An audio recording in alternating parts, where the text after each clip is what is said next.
बात करेंगे। वर्ष 2023 का नोबेल साहित्य पुरस्कार किसे मिला है? साहित्य मतलब लिटरेचर, यानी जिन्होंने बुक्स, पोयम, ठीक है, ये सारी चीजें, ड्रामास वगैरह लिखे हो। तो जॉन फॉसे को मिला है, और जो जॉन फॉसे है ये जर्मन राइटर है, और इन्होंने जो है काफी सारी चीजें लिखी हैं, काफी पोयम, काफी ड्रामास लिखे हैं। और इनको जो मिला है वो इसलिए नहीं मिला क्योंकि इन्होंने बहुत सारी चीजें लिखी है, इनका जो लिखने का तरीका है वो सबसे बहुत अलग है। जैसे कि इनकी जो एक लेटेस्ट रचना है जिसका नाम है सेप्टोलॉजी, वो सेमी ऑटोबायोग्राफी है। ऑटोबायोग्राफी जैसे आत्मकथा लिखते हैं ऐसे, तो सेमी ऑटोबायोग्राफी है। इसमें बेटा खास बात यह है कि 1250 पेजेस का है ये। एक सेप्टोलॉजी एक तरह से इन्होंने ऑटोबायोग्राफी लिखी है, आत्मकथा अपने पर। सेमी ऑटोबायोग्राफी, आत्मकथा कौन लिखता है? अपनी जो कथा लिखते हैं उसे आत्मकथा कहते हैं, ठीक है। तो अपने ऊपर सेमी मतलब आधी इनके बारे में है, आधी कुछ इमेजिनेशन है, तो उसे सेमी कह देंगे, सेमी ऑटोबायोग्राफी। तो जो सेप्टोलॉजी इन्होंने लिखी है बेटा ये 1250 पेज की है, और एक भी फुल स्टॉप नहीं है, एंड में है फुल स्टॉप। जैसे कि मान लो मैंने यहाँ पे सेंटेंस पूरा कर दिया, मैंने यहाँ लगाया ना क्वेश्चन मार्क, अब मैंने यहाँ पे ये चीज पूरी कर दी तो मैंने यहाँ पे लगाया ना फुल स्टॉप। लेकिन इनकी राइटिंग कैसी है कि 1250 पेजेस लिखे हैं, कहीं भी फुल स्टॉप नहीं है। अब देखो इन्होंने कैसे लिखा होगा और पढ़ने वाले ने कैसे पढ़ा होगा, तो मतलब ये, हाँ मतलब कि पूर्ण विराम कहीं नहीं है, फुल स्टॉप नहीं है, कॉमा वगैरह होंगे बट पूर्ण विराम कहीं नहीं लगाया। ये लिखने का तरीका होता है। अब हम क्या है, हम लिखते हैं, जैसे हम भी लिखने के लिए कोशिश करते हैं, कोई सेंटेंस लिख रहे हैं तो हम तो एक लाइन पूरी होती है, हाँ फुल स्टॉप लगा देंगे हम, ये बात पूरी होगी, फुल स्टॉप। लेकिन इन्होंने 1250 पेज लिखने के बाद भी फुल स्टॉप नहीं है, और इसे कहते हैं फॉसे मिनिमलिज्म। फॉसे मिनिमलिज्म मतलब इनका ये यूनिक वे ऑफ राइटिंग है, जिसके लिए इन्हें लिटरेचर का नोबेल इस बार दिया गया है। नेक्स्ट है नोबेल साहित्य पुरस्कार की शुरुआत कब हुई थी? ये कब हुई थी? ऐसा नहीं था कि नोबेल जब दिए गए, साइंस में पहले ही दे दिए गए थे, 18 इनके अल्फ्रेड नोबेल के बाद ही देने स्टार्ट हो गए थे साइंस में। लेकिन साहित्य में बेटा 1901 से स्टार्ट हुए थे, यानी 1901 से। और हमारे भारतीय जो है पहले भारतीय रविन्द्रनाथ टैगोर को भी मिला है। शांति का पुरस्कार हमारी किसे है? मदर टेरेसा को भी मिला है, जो हमारे इंडिया में है मदर टेरेसा, उनको भी मिला है। तो 1901 से स्टार्ट हुए थे और अभी तक 120 नोबेल लॉरिएट दिए जा चुके, मतलब नोबेल दिए जा चुके हैं नोबेल लॉरिएट को। जिसको नोबेल मिलता है उसे नोबेल लॉरिएट कहते हैं, ठीक है। नेक्स्ट है हाल ही में स्क्वैश में स्वर्ण पदक किसने जीता? तो ये जीता है दीपिका पल्लिकल ने और हरिंदर पाल ने। दीपिका पल्लिकल, स्क्वैश क्या होता है मुझे पहले पता नहीं था। स्क्वैश ऐसे खेल होता है, कैसा खेल होता है तुमने वो देखा है? बैडमिंटन की तरह बैट होता है, बॉल होती है, और वो कोर्ट नहीं होता, बेसिकली एक रूम होता है और वहां पे, हाँ दीवार में मारना होता है, उसे कहते हैं स्क्वैश, ठीक है। तो ये स्क्वैश के लिए इन्हें मिला है दीपिका पल्लिकल और हरिंदर पाल। तो मुझे भी पता नहीं था कि क्या होता है, फिर मैंने जब देखा कि ये होता है। टेनिस पता है, बैडमिंटन पता, और चीजें पता है, पर इसका नहीं पता था। जैसे कि ड्रेसेज का नहीं पता था, ड्रेसेज क्या होता है, जैसे घुड़सवारी को ड्रेसेज भी कहते हैं, मुझे नहीं पता था। तो ये है। बाकी इसके अलावा देखो नोबेल शांति पुरस्कार 2023, इनके बारे में थोड़ा डीप में बात करनी है। इनका नाम है नरगिस मोहम्मदी, और ये ईरान की मानव अधिकार ह्यूमन राइट एक्टिविस्ट है। ह्यूमन राइट एक्टिविस्ट मतलब महिलाओं के साथ जो वहां पर जिस तरह से उत्पीड़न होते हैं उनके खिलाफ इन्होंने वहां आवाज उठाई, और इसकी वजह से इनको 31 साल की सजा हुई भी है, और इस समय ये ईरान की जेल में बंद है। जिस समय ये नोबेल अनाउंस हुआ है उस समय ये ईरान की जेल में बंद है। 31 साल की इन्हें सजा सुनाई गई है। ईरान में जो 2019 में इनको अरेस्ट कर लिया गया था, ठीक है। ये मानव अधिकार एक्टिविस्ट है, जैसे कि जो वहाँ पे महिलाओं के साथ उत्पीड़न होता है उसके खिलाफ ये आवाज उठाती थी। तो गवर्नमेंट वहाँ की कैसी है? डिक्टेटर काइंड ऑफ है तो इलेक्टेड लेकिन डिक्टेटर ही है। तो वो लोग इनकी आवाज दबाने के लिए इनको जेल में बंद कर दिया, और इनको ये मिला है नरगिस मोहम्मदी को 2023 का शांति का नोबेल पुरस्कार। इनके बारे में एक और बात है कि ईरान में जो है पिछले साल एक लेडी की डेथ हो गई थी, उसका नाम था महसा अमीनी, कुछ ऐसे ही नाम था उसका, महसा अमीनी। तो जो महसा अमीनी थी उसकी डेथ हो गई थी। क्यों हुई थी डेथ पता है? वहां पे उन्होंने सिर पे जो कपड़ा बांधते हैं वो उनके हिसाब से, जो ईरान में प्रचलन है कि उनका जो ड्रेस कोड है उसके हिसाब से सही नहीं बन रहा था, वो सही नहीं पहन रखा था उन्होंने। उसकी वजह से उनका प्रोटेस्ट हुआ और अल्टीमेटली उनकी डेथ हो गई। ठीक है। और उस डेथ के बाद वहां पे हिजाब को लेकर बहुत ज्यादा वाइडली कंट्री वाइड प्रोटेस्ट हुआ है।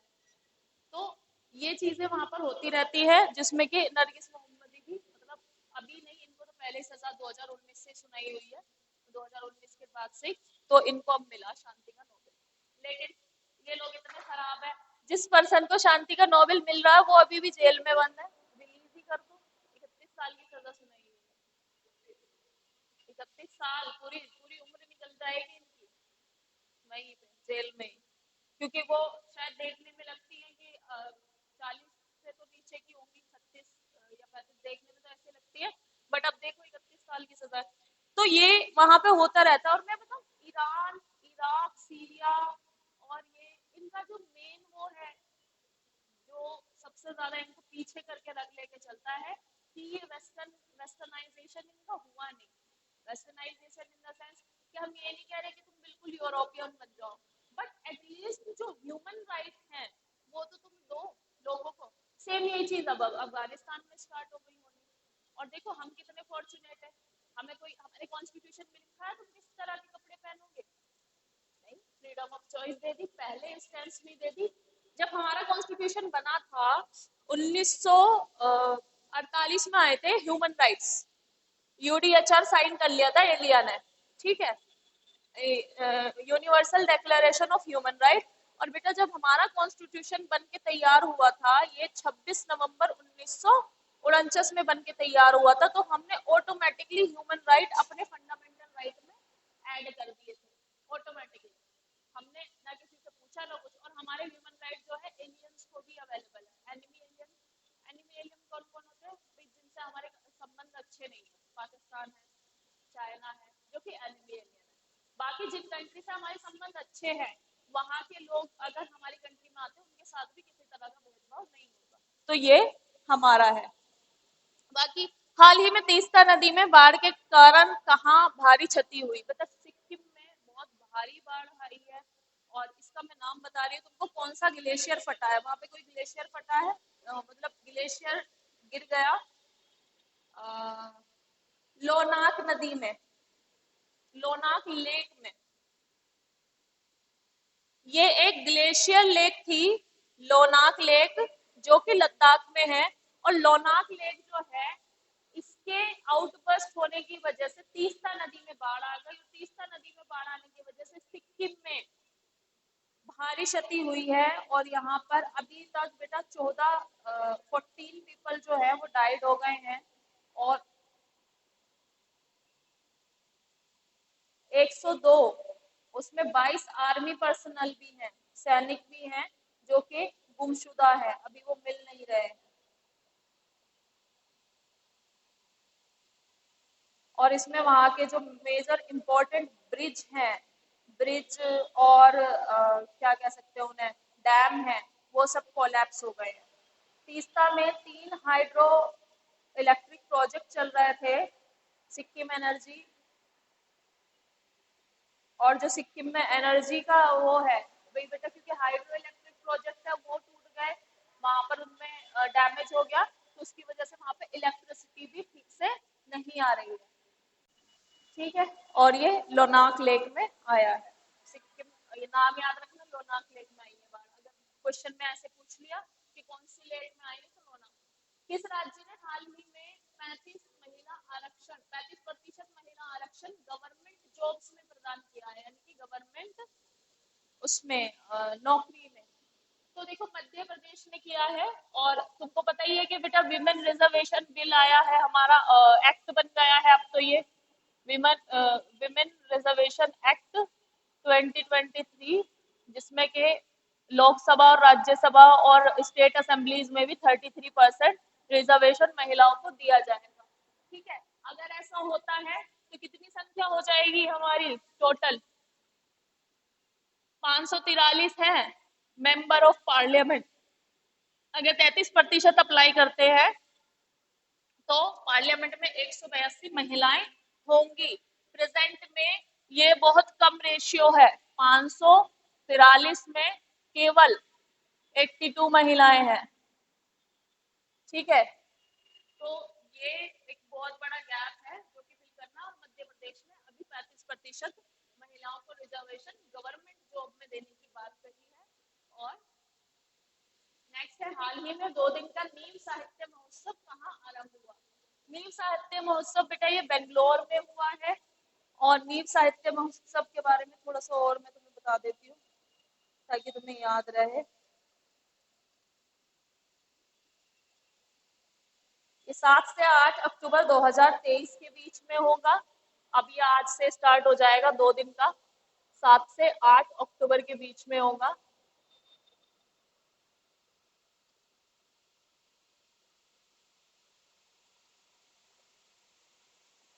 और इस बार का जो थीम है वो है व्हाट इज चाइल्डहुड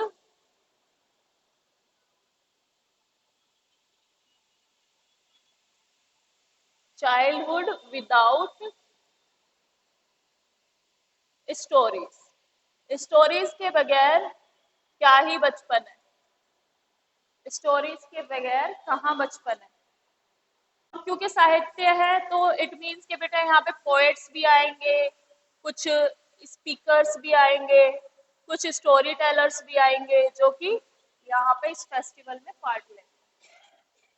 नेक्स्ट है, हाल ही में भारत सरकार ने नेशनल टर्मरिक बोर्ड बनाया। देखो अभी बेटा इन्होंने कॉन्स्टिट्यूट किया है नेशनल टर्मरिक बोर्ड।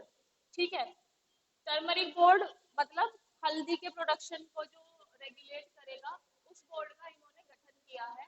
कौन सा राज्य सबसे अधिक हल्दी उत्पादन करता है? तो कौन सा राज्य करता है? महाराष्ट्र जो है ये नंबर 1 पर है हल्दी उत्पादन में। ये सबसे ज्यादा हल्दी का उत्पादन यहाँ पर होता है। और इंडिया की पोजीशन बता देती हूँ, what is the position of India. India की जो पोजीशन है हल्दी प्रोडक्शन में, India is one of the largest producer of turmeric. Turmeric का लार्जेस्ट प्रोड्यूसर है महाराष्ट्र। महाराष्ट्र के बाद है नंबर 2 पे भी याद रखेंगे तेलंगाना। तेलंगाना और तीसरे नंबर पर है कर्नाटका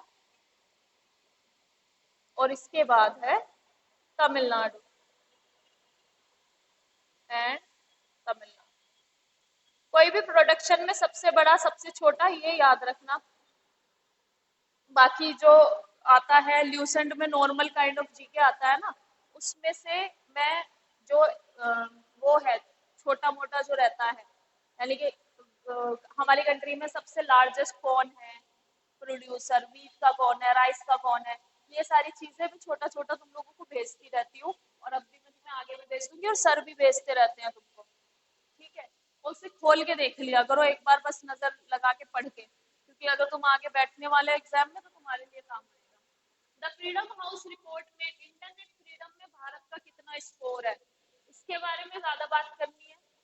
भारत में इंटरनेट फ्रीडम में अभी फ्रीडम हाउस की एक रिपोर्ट आई है जिसमें कि अलग अलग कंट्रीज में कितनी फ्रीडम है इंटरनेट को लेकर, वो उन्होंने जारी की है।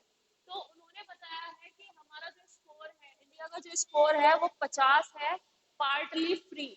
मतलब हमारे यहाँ पे देखो कहीं भी कुछ होता है तो अब एक मेथड चल रहा है, वायलेंस कंट्रोल होता है नहीं होता है, इंटरनेट खत्म कर देते हैं उस एरिया का। ठीक है, whether it is Manipur, whether it is JNK, whether it is Haryana. अभी रिसेंटली नू में जो वायलेंस हुआ था वहां पे हरियाणा में बैन कर दिया था इंटरनेट। और उससे पहले यूपी में कुछ कुछ टाइम पे किया था। कब किया था तुम्हें पता है? जब विकास दुबे का एनकाउंटर हुआ था उसी दौरान हमारे यहाँ पे ये कहा गया था कि 3 दिन का लॉकडाउन लगाया जाएगा, फर्जी लॉकडाउन लगा था उस टाइम पे। और उस टाइम पे हमारे एरिया का जो है इंटरनेट बैन भी किया गया था। और एक इंटरनेट बैन तब किया गया था, वो थोड़े से टाइम के लिए किया गया था, जब सीएए और एनआरसी का प्रोटेस्ट चल रहा था। ठीक है, तो बेसिकली ये रिपोर्ट क्या कहती है कि इंडिया में जो है फ्रीडम कर्टेल की जा रही है ऑन द नेम ऑफ की वायलेंस होता है, तो वहाँ पे फ्रीडम ऑफ इंटरनेट नहीं है। इंटरनेट पर अगर कोई पोस्ट कर देता है कोई भी चीज, तो सबसे ज्यादा जो गिरफ्तारी होती है हमारे यहाँ पर भी होती है। हमसे ज्यादा वर्स्ट भी कंट्री है बेटा, चाइना ऐसी कंट्री है वहाँ तो मिनिस्टर गायब हो जाते हैं रातों रात और पता नहीं चलता। ठीक है, सेम यही चीज है पाकिस्तान में। पाकिस्तान ने तो अपने प्रधानमंत्री को नहीं छोड़ा। ठीक है, इमरान खान जो सच बोलने वाले होते हैं या सही काम करने की सोचते हैं ना, उन लोगों को वो लोग सत्ता में नहीं रहने देते। तो पाकिस्तान की तो हालत हमसे भी बुरी है खैर, लेकिन फिर भी हमारे यहाँ पे पार्टली फ्री है। हम पार्टली फ्री मतलब इंटरनेट पे अगर कुछ भी पोस्ट करते हैं तो आपका अकाउंट ब्लॉक हो जाता है। कभी हुआ ऐसा किसी के साथ? मैंने बहुत लोगों का सुना है कि अगर वो कुछ पोस्ट कर देते हैं एफबी पे या इंस्टा पे, तो ट्विटर पे भी उनका अकाउंट ब्लॉक हो जाता है कुछ समय के लिए। और किसी का परमानेंटली भी हो गया है, कुछ लोगों का ऐसा भी हुआ है ना। तो ये इंटरनेट की फ्रीडम के नाम से जाना जाता है कि कितनी फ्रीडम है। तो बेटा 50 का मतलब है पार्टली फ्री। अगर 50 से थोड़ा ऊपर हमारा स्कोर होता तो थोड़ा बेहतर था, लेकिन हमारे यहाँ पार्टली फ्री है क्योंकि वायलेंस होता है तो इंटरनेट बंद। और इंटरनेट पे कुछ पोस्ट कर देता है कोई, तो तब उसको जेल वेल हो जाती है। ठीक है, नेक्स्ट है, हाल ही में कलरी व्यंजन को जीआई टैग मिला है, यह किस राज्य की है? कलरी व्यंजन क्या है? बेसिकली ये जम्मू कश्मीर की फेमस डिश है। ये जो व्यंजन है ये जम्मू कश्मीर की फेमस डिश है। बेटा वहां पे एक जनजाति रहती है, तुमने नाम सुना होगा, डोगरा। डोगरा सुने? है ना, डोगरास जो है ये जम्मू कश्मीर में ही रहते हैं। तो डोगरा में दूध से, मिल्क से एक चीज बनाई जाती है, it's made up of milk. Milk की बनाई जाती है कलरी, इसका नाम कलरी ही है। इसको मैं देख लूं पहले। और ये कहाँ से फेमस है? जम्मू कश्मीर में उधमपुर डिस्ट्रिक्ट की बड़ी फेमस है ये। जैसे कहते हैं ना आगरे का पेठा, तो उधमपुर डिस्ट्रिक्ट की फेमस है। बंगाल का सफेद रसगुल्ला, बंगाली रसगुल्ला है, उसे जीआई टैग मिला हुआ है। पता है क्यों मिला है? उसकी क्वालिटी के लिए, जो उस वो यूनिक तरीके से बनता उसके लिए। बट ओरिजिन के लिए उड़ीसा में और बंगाल में लड़ाई थी, झगड़ा था उनके बीच में कि हमारे यहाँ ओरिजिनेट हुआ है। तो कलरी जो है ये दूध का बनाया जाता है ये, और डोगरास जो है ये उनमें फेमस है। और ये क्या है? इट्स अ सेमी सॉफ्ट चीज। ये सेमी सॉफ्ट चीज है। ठीक है, अब ये मिठाई नहीं है, मैंने तो मिठाई समझी थी। सेमी सॉफ्ट चीज है ये। ठीक है, और चीज किससे बनता है ये? ऑब्वियस सी बात है बेटा, वहां पे जो ज्यादा पाए जाते हैं किससे? ये काऊ या बफेलो से बनता है। ठीक है, अब इससे नई नई डिशेज भी बन रही है, जैसे कि कलरी टिक्की और कलरी पनीर कबाब। ठीक, ये बहुत थिक चीज होता है, और ये अपने ही ओन फैट में क्या हो जाता है, बन जाता है। तो ये एक काइंड ऑफ चीज है जो कि जम्मू कश्मीर से बिलोंग करता है। उसमें भी डोगरा जनजाति मिल्क से बनता है। उधमपुर डिस्ट्रिक्ट में ज्यादा फेमस है। सेमी सॉफ्ट चीज की एक वैरायटी है जिसे हाल ही में जीआई टैग मिला है। ठीक है, फिर वही है कि जीआई टैग मिलते ही उस प्रोडक्शन की जो वैल्यू है उस प्रोडक्ट की बढ़ जाती है, सो दैट कि उसका ट्रेड हो सके, और ट्रेड होने के साथ साथ उसको मार्केट में वैल्यू मिल सके। तो दिल्ली, तो ये है कलरी।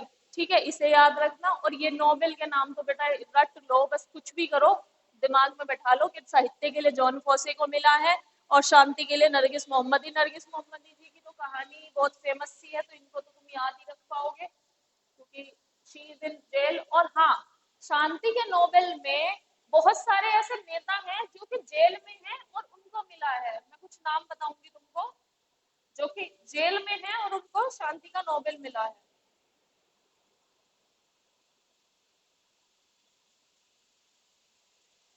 आंग सान सूकी का नाम सुना है? कार्ल वोन ओसियात्स्की, आंग सान सूकी, लियो शियाओबो और एलिस बालियात्स्की और नरगिस मोहम्मदी, ये कुछ ऐसे नाम हैं जिनको शांति का नोबेल प्रदान किया जा रहा था। उस वक्त ये जेल में है। आंग सान सूकी जो है कहाँ की है पता है तुम्हें? म्यांमार। और म्यांमार में अभी भी मिलिट्री रूल लगा हुआ है, जहाँ के कौन है? रोहिंग्या। रोहिंग्यास कहाँ के पता है तुम्हें?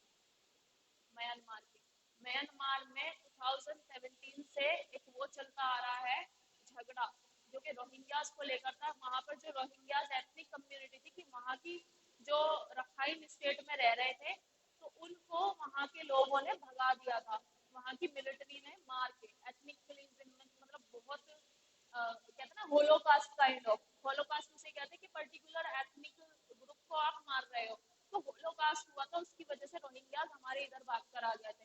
बट बेटा हम हमारी खुद की इतनी पॉपुलेशन हो रही है, one of the most populated, फिर सिक्योरिटी कंसर्न्स है, अपनी पॉपुलेशन के लिए इंसेंटिव इतने बन रहे हैं, पुअर्टी एलिवेशन के प्रोग्राम आ रहे हैं, दूसरी की पॉपुलेशन को कैसे खिलाएंगे? तो इसलिए हमने रोहिंग्यास को क्या किया, हमने उन्हें शरण नहीं दी है। ठीक है, क्योंकि हमने रेफ्यूजी कन्वेंशन जो है वो हमने साइन नहीं कर रखा है। ठीक है, और वो इसी वजह से ही साइन नहीं किया। अगर साइन कर लिया तो जितने भी रेफ्यूजीज आएंगे वो हमारे इधर आ जाएंगे, और उनको फिर हमें इंटरनेशनली दबाव आएगा कि इनको शरण दे दो।